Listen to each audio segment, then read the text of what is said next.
When you walk through an ancient city or maybe observe a massive cathedral that has stood for centuries, you sometimes encounter a structure that looks entirely contradictory. Right, like two different buildings mashed together. Exactly. One half of the building is constructed from this dark, heavy stone. It's scarred by fire, weathered by storms, and it feels imposing, almost, defensive in its posture. Yes. But then you turn a corner, and the other half is luminous. It's expansive, filled with intricate glass and light. And the natural assumption when you're standing there looking at this stark contrast is that you're observing two different buildings. Or at least two different architects. Right. You assume it was built by two different people, living in two completely different eras, working with entirely different intentions. It is a very logical assumption. I mean, to the modern observer, a structural fracture or a stark contrast in aesthetic implies multiple sources. Yeah. We see a change in the output, and we naturally deduce a change in the creator. And I bring up this architectural contrast because it perfectly mirrors the stack of research, theological papers, and exegetical notes you, our listener, sent us for today's deep dive. It really is a massive stack of material. It is. And our mission today is to synthesize these incredibly dense sources and give you a clear structural understanding of a notoriously complex ancient text, which is Isaiah, a unified vision of judgment and comfort. And we really need to set the parameters for this discussion right from the start. Absolutely. Because we are not doing a standard historical overview here. We are not going to simply recount the dates of the Assyrian Empire or list out ancient Judean kings. Right. There are plenty of other places you can go for that. Exactly. We are treating this material as a profound exploration of civilizational and spiritual architecture. The tone of our analysis today needs to be calm, precise, and intellectually rigorous. Because the core objective of the sources you provided is to facilitate a profound paradigm shift in how we read this text. Yes. Most readers, if they engage with the book of Isaiah at all, treat it as a linear historical timeline. Yeah, they read it as a scattered collection of ancient prophecies or geopolitical warnings. Right, just poetic promises stacked haphazardly across the history of the ancient Near East. But the central argument of the papers we are examining is radically different. The source material argues that Isaiah is not merely describing historical events, it's revealing a structural map. A structural map. I like that framing. Yeah, it's attempting to map out the exact physics of how human existence interacts with divine reality. And to navigate that map, the source text gives us a governing axiom, a central thesis that dictates the rest of the discussion. Right. That axiom is just three short phrases: light reveals, life sustains, love restores. Light reveals, life sustains, love restores. Yes. The argument is that everything in the book of Isaiah, every moment of civilizational terror and every moment of profound hope flows entirely from humanity's response to that single unchanging reality. Well, to understand how that axiom actually governs the text, we really have to start where most modern readers get stuck. The fracture. Exactly. Yeah. If you're looking at the notes you sent us, the first major hurdle is what the authors call the illusion of fragmentation. Because going back to that cathedral metaphor, when you sit down and read the book of Isaiah, it genuinely feels like two completely different books violently stitched together. It really does. Let's look at the text itself to understand why readers feel that whiplash. Yeah, let's look at the first half. The first half of the book, chapters 1 through 39, is phenomenally heavy. It opens in chapter 1 with this visceral imagery. Your country is desolate. Your cities are burned with fire. Your fields are being stripped by foreigners right before you. It's just saturated with themes of national collapse, political corruption, structural failure, all of it. But then you turn the page to chapter 40. Right, and the atmosphere shifts so dramatically, it feels like you've been dropped into a completely different universe. It begins with the famous words, comfort. Comfort my people, says your God. Suddenly, the text is breathing restoration, renewal, and a future hope. And the contrast is undeniable. I mean, because of that stark division, the immediate academic assumption is that something fundamentally changed in the middle of the project. Which we must impartially acknowledge. This is the dominant lens of modern historical critical scholarship. Right. Many academics assume the text was written by multiple authors across several centuries. They literally designate the second half as Deutero-Isaiah to separate it from the first. Because they argue that the historical context changed from the Assyrian crisis to the Babylonian exile. and therefore a new author with a more comforting theology took over. Exactly. And I understand the logic behind that academic division. If the tone shifts from destruction to comfort, well, assuming a different author is the easiest way to resolve the tension. It is the easiest way, yes. But the stack of sources we are working from explicitly argues against stopping at that historical critical theory. Right. The papers you sent us insist that regardless of how the scroll was physically compiled over time, the final text, as we possess it, is making a unified metaphysical argument. The authors argue that if you fracture the book, you miss the philosophical revelation it is trying to communicate. And the metaphysical correction that our source material posits here is crucial. The shift in the book is not a shift in the source of reality. Okay, unpack that a bit. Well, the text is arguing that God has not changed from an angry deity to a loving deity. Rather, the shift is in the condition of what is being exposed to the divine reality. So Isaiah is documenting a shift in exposure, not a shift in the divine nature. Precisely. I want to test this idea with an analogy just to see if I'm tracking with the text argument. Let's think about the divine presence as the sun in a desert. Okay. The sun is a constant. It radiates heat and light. That is its unvarying physical nature. Yep. Now, imagine you place a block of wet clay and a block of solid wax out on the sand under that exact same sun. The same exact exposure. Exactly. What is the result? The clay cracks, it hardens, and it becomes rigid and brittle. But the wax softens, it melts, and it becomes completely malleable. That is a highly effective way to visualize the mechanics the text is describing. Because the sun hasn't changed its nature. Right. It didn't make a conscious decision to act with hostility toward the clay and with kindness toward the wax. No, exactly. The exact same sunlight that hardens the clay is the sunlight that melts the wax. The differing reactions are 100% dictated by the internal condition of the materials being exposed. Yes. And according to our sources, this is the paradigm shift required for reading Isaiah. The text argues that when the unvarying light of absolute reality encounters human disorder, corruption, and systemic injustice, that exposure feels like judgment. yes, it feels like the clay cracking under the heat. But when that exact same light encounters a system that is ready to be restored, or when it begins the work of reordering a broken system, it feels like comfort. It is the exact same light. The variable is the condition of the people. Which is such a profound way to look at it. It is. And this framework directly dismantles a very common human tendency, which is to project our own emotional volatility onto the divine. Oh, we do that constantly. Constantly. Human beings are emotionally inconsistent, so we naturally assume the divine must be inconsistent. We assume that if a society is experiencing collapse or judgment, God must be in a state of wrath. Right, he must be angry. And conversely, if a society is experiencing renewal, we assume God must have calmed down into a state of love.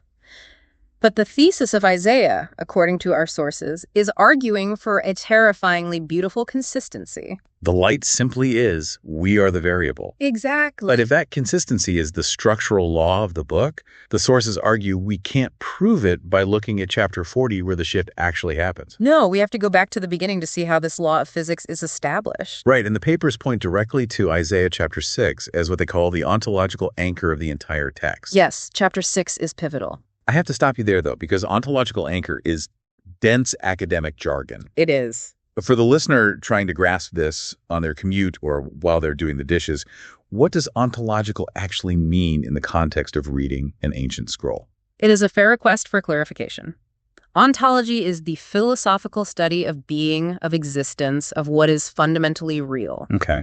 So when the source text calls chapter 6 the ontological anchor, it means this chapter establishes the bedrock reality of the universe that the rest of the book operates within. Got it. In this chapter, Isaiah is in the temple and he has a profound vision of God on the throne.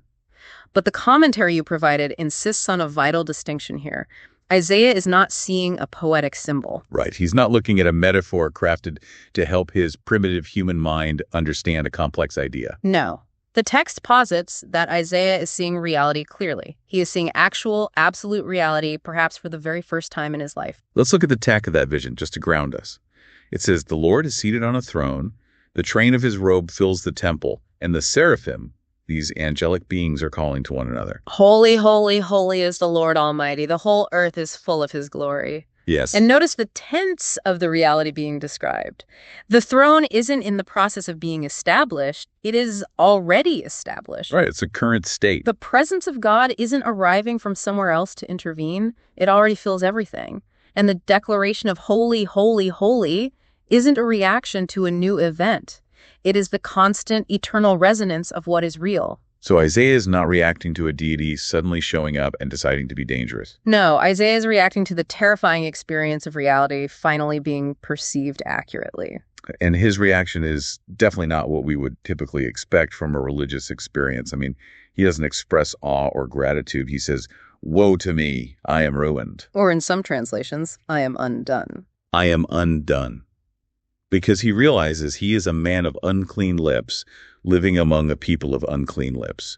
This isn't just the biological fear of a predator entering the room. No, not at all. This is the shock of a lesser reality colliding with an absolute one. The sources refer to this as ontological shock. Ontological shock. Yes. Isaiah's very being, or rather his constructed understanding of his being, is disintegrating. Why? Because the illusion of his self-righteousness and the political illusions of his nation have just been brought into unmediated contact with absolute truth. And when a lie is exposed to absolute truth, the lie cannot survive. It is unmade. It is undone. And this leads to the central mechanism of the entire book, which happens in the very next verse. Yes, the coal. Right. One of the seraphim takes a burning coal from the altar with tongs, flies to Isaiah, touches his mouth, and says, "See, this has touched your lips. Your guilt is taken away and your sin atoned for." The text you provided highlights this as the Rosetta Stone for reading Isaiah. Rosetta Stone, meaning it decodes everything else. Exactly. The exact same fire that exposes his impurity, the fire that makes him scream that he is ruined, is the exact same fire that cleanses him. It's not a fire of destruction followed by a cool bath of forgiveness. No, the burning is the cleansing. Right. If we zoom out to the architecture of the whole book, this moment in the temple is the thesis in miniature. The presence of the holy is a consuming fire. When it touches Isaiah's impurity, it burns. But the judgment is the comfort. They occur in the exact same metaphysical event. Yes. I need to challenge the physics of this concept, though, because it is entirely counterintuitive to how we understand destruction in the physical world. Fair enough. How so? Well, if fire touches a piece of wood, it consumes the wood until nothing is left but ash. But the wood also changes the fire. It feeds it. It alters its temperature. Right. We are talking about a divine fire that is supposedly immutable, interacting with a flawed human. How does absolute purity inherently burn away disorder without utterly destroying the person or without changing its own nature? That is the necessary philosophical question. And to answer it, the sources ask us to examine the nature of what we call disorder, or the false self. Right. Disorder, by definition, is a lack of alignment with reality. It is a structural lie. A structural lie. Truth does not actively have to fight a lie. Truth simply exists, and in its presence, the lie ceases to exist. Right. The light just turns on and the dark is gone. Exactly. Human beings and human societies construct identities, economies, and political systems built on illusions. We build on the illusion that we are in absolute control, or the illusion that we can exploit the vulnerable without consequence. So when the fire of absolute reality touches Isaiah or touches a nation, what is actually burning? Reality cannot burn reality. Truth cannot destroy truth. The only thing that can be consumed by the fire of the altar is that which is fundamentally false. So the fire burns away the structural lies. Yes.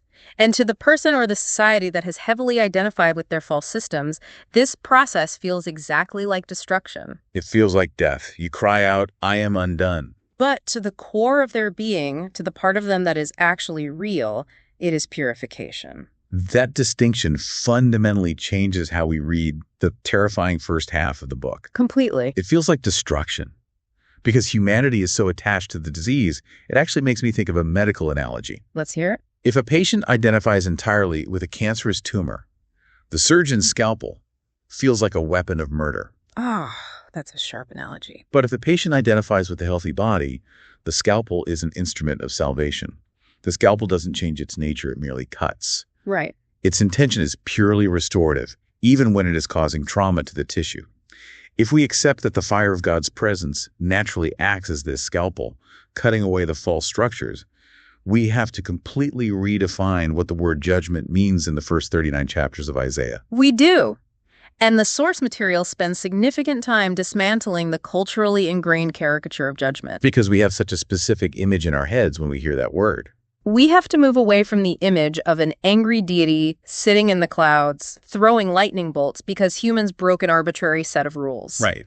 The papers you provided argue that this is a complete misreading of Isaiah's metaphysics.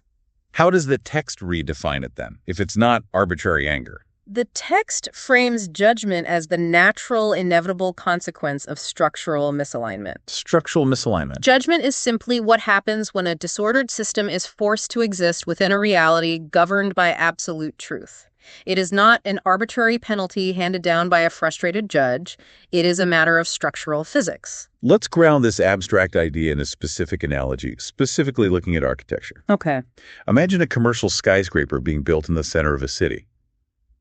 But the foundation is poured just slightly off plumb. Just a few degrees off. Right. The steel beams on the first few floors are welded a few degrees out of alignment. Now, as the building gets taller and taller, the stress on those lower, misaligned beams increases exponentially. Eventually, the structural integrity fails, the steel buckles, and the entire skyscraper collapses into a pile of rubble. Now, if we ask why the building collapsed, we wouldn't say that gravity was angry at the building. No, we wouldn't. We would say gravity decided to punish the skyscraper for breaking the rules of physics. No, because gravity is a constant force. It operates exactly the same way on a perfectly aligned, structurally sound building as it does on a misaligned one. Right. The gravity simply exposed the architectural lie.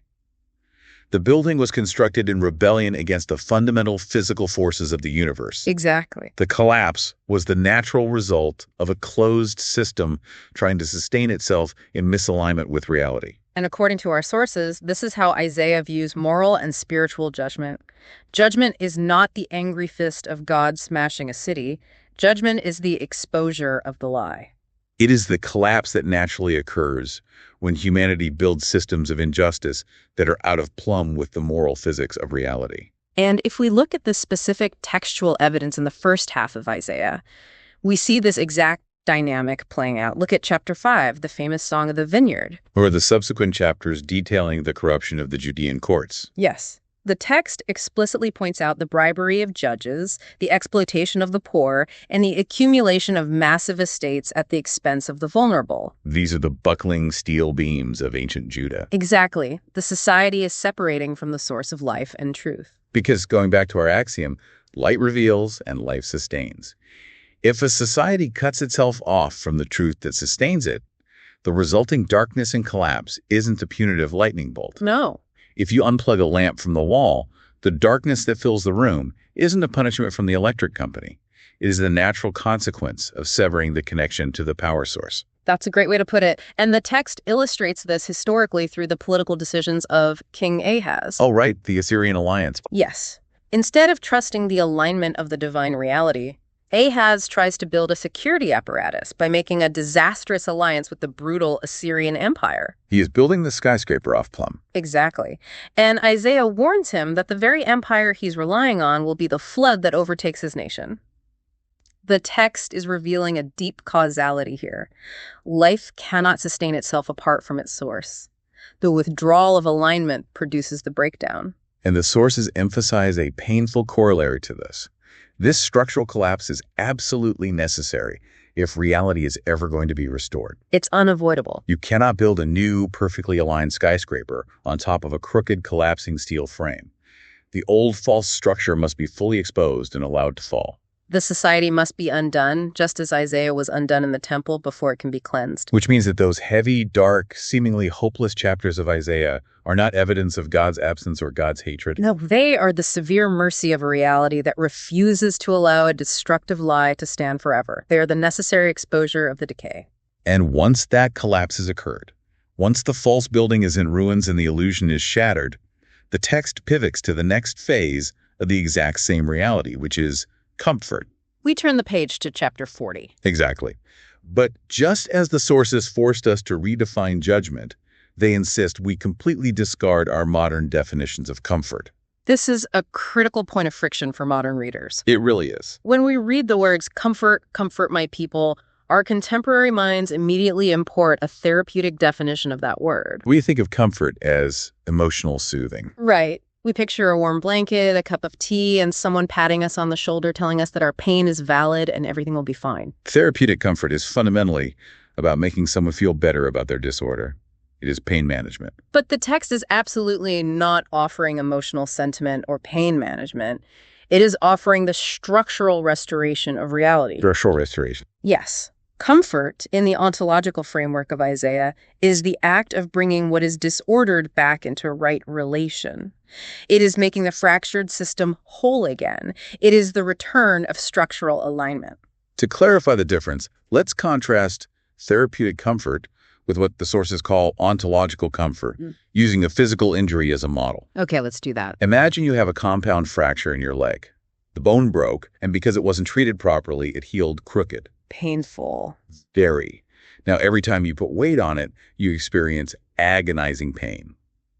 Therapeutic comfort in this scenario is a doctor prescribing you heavy painkillers. The pills mask the pain. They soothe your nervous system. Right. You feel much better in the moment, but structurally, nothing has changed. The bone is still crooked. You are still out of alignment. The underlying disorder remains completely untouched. Exactly. Now, what does ontological comfort look like for that leg? It's much more severe. It is.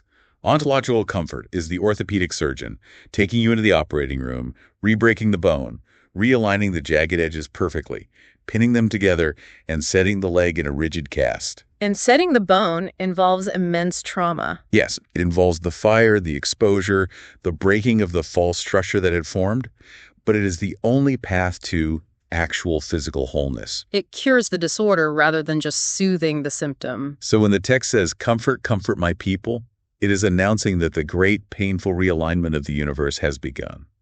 And we see this definition of comfort woven directly into the poetic imagery of the second half of Isaiah. Yes, the language is entirely focused on structural realignment. Look at Isaiah 40, verse 4.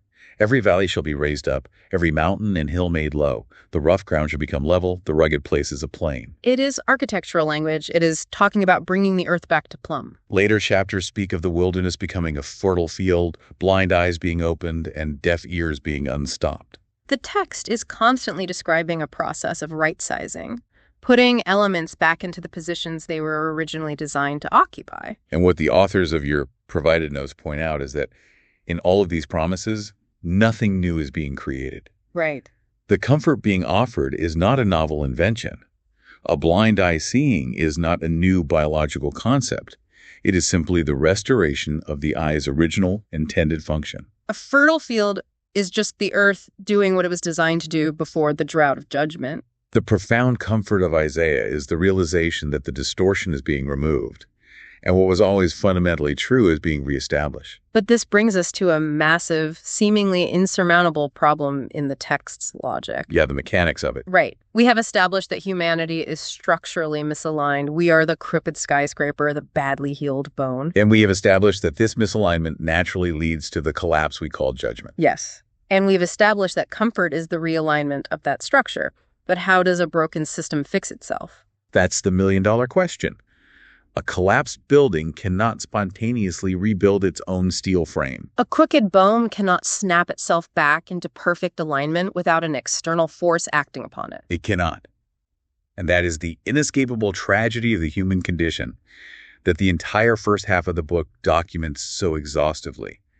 The political systems failed. The kings failed. The religious rituals failed. The sources emphasize that humanity is a closed system experiencing entropy. We are trapped in our own collapse. Which means the solution to this structural failure cannot simply be better instruction or clearer laws. No, and this is where the metaphysical architecture of Isaiah reaches its absolute pinnacle. Because if disorder leads inevitably to collapse, and if the closed system cannot restore itself, the only logical solution is an intervention from outside the system. The text must introduce an external force. And it does this by introducing a figure simply referred to as the servant. The servant songs, beginning in chapter 42 and culminating in the famous chapter 53, describe a figure who does something that no political system or individual human could ever achieve. How does the text describe this intervention? What does the servant actually do? The text posits that the servant enters into the condition of the disorder, but crucially, without becoming disordered himself.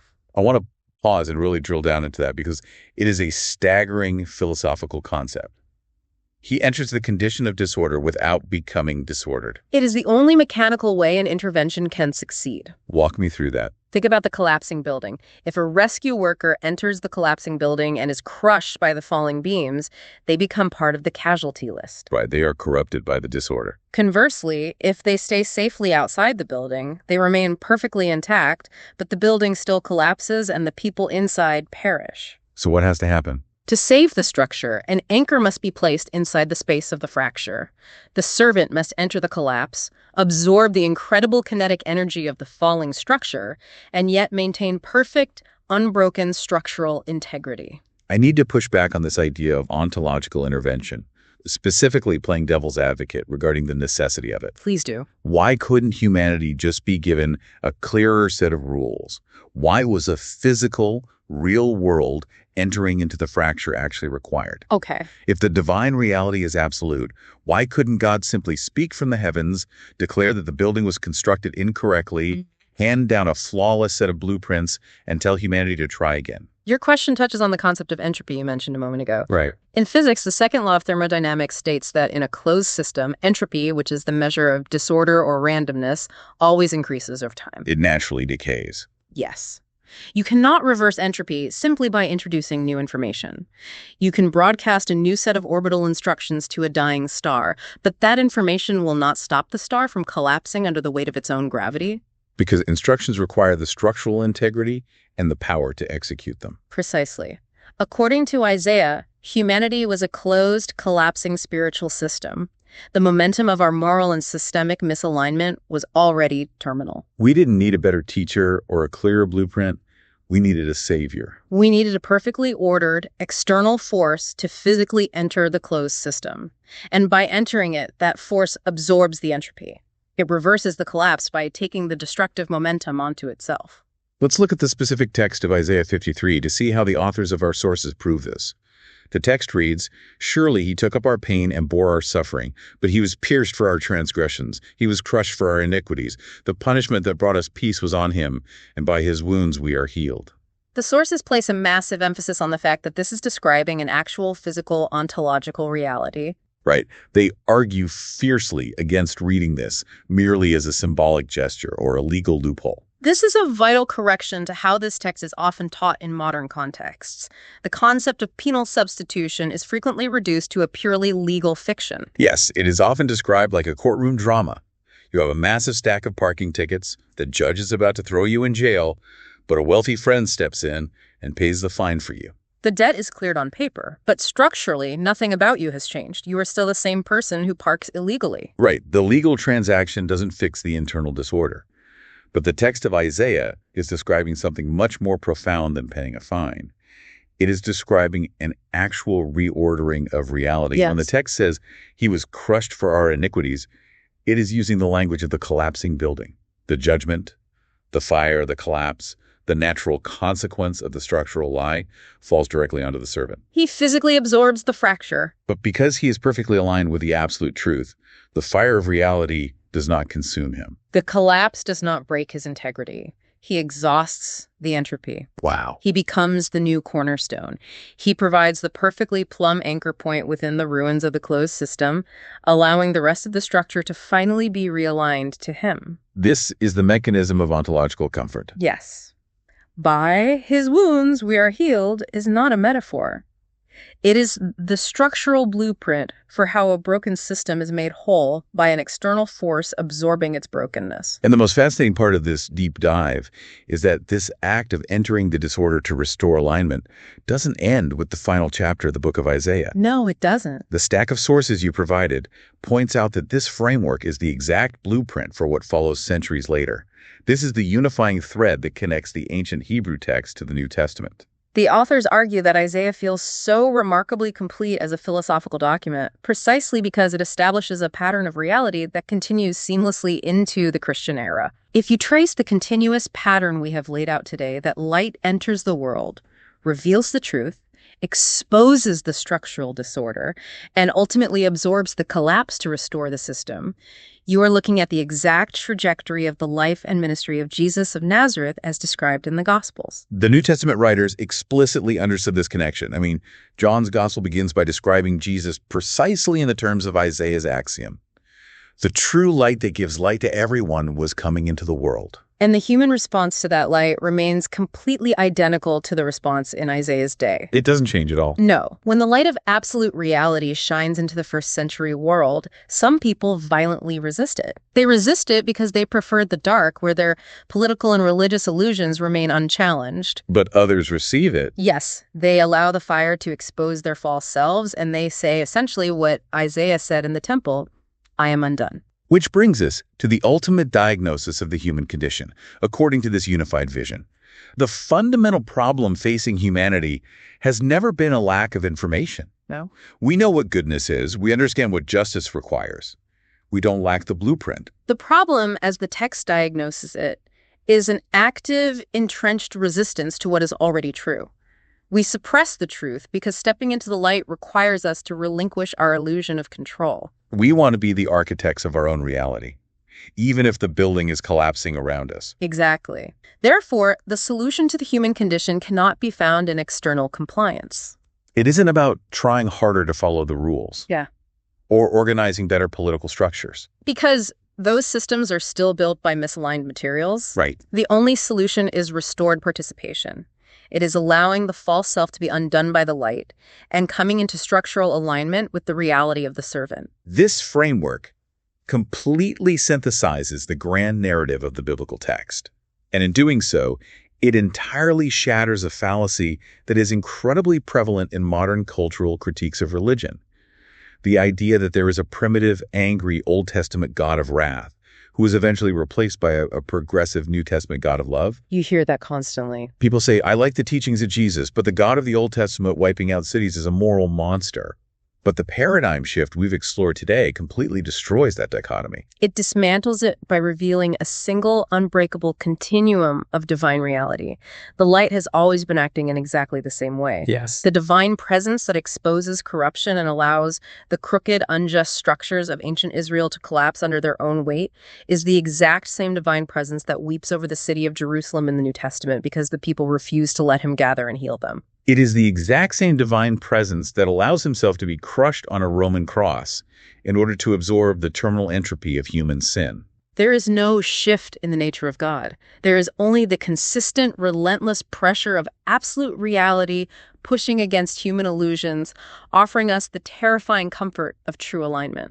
Let's bring all of this together, because we have covered massive metaphysical and textual ground today. We really have. Our mission was to synthesize your sources, and we started by examining the illusion of a divided book.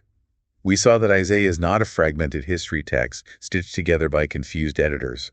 It is a unified, precise map of life, truth, and transformation. We moved from there to the ontological anchor of the temple vision, where Isaiah experiences the terrifying shock of absolute reality, establishing the central mechanism of the text. The fire that exposes the lie is the exact same fire that cleanses the soul. Yes. We took the time to completely redefine our understanding of judgment. We moved away from the caricature of an angry deity punishing arbitrary rule-breaking and learned to recognize judgment as a natural structural collapse of systems that insist on building out of alignment with reality. We also redefined comfort.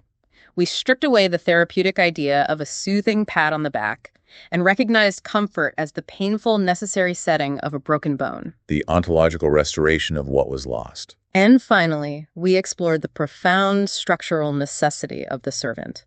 The external force who enters our closed, collapsing system, absorbs the kinetic energy of the fracture, and provides the actual physical intervention we could never achieve ourselves. Establishing a pattern that is perfectly fulfilled in the narrative of the New Testament. Exactly. This has been an incredibly rigorous journey through ancient literature and dense philosophy, but I want to make sure we connect this civilizational architecture directly to your lived experience right now as you listen to this. It is deeply personal. Because this deep dive isn't just an academic exercise about the geopolitical failures of ancient Judah or abstract theological theory. This is about the physics of your own life. It really is. It means that when you experience suffering, it is not meaningless chaos.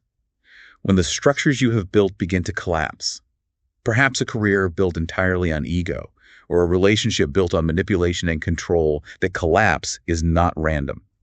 And it is not an arbitrary punishment from a capricious universe. It is gravity exposing the lie. Yes. And the restoration offered to you is not a cheap Band-Aid. All of it is intimately, physically connected to how you are choosing to align with what is real. The invitation presented by the book of Isaiah has not changed across the millennia. The invitation is not to find a clever way to escape reality.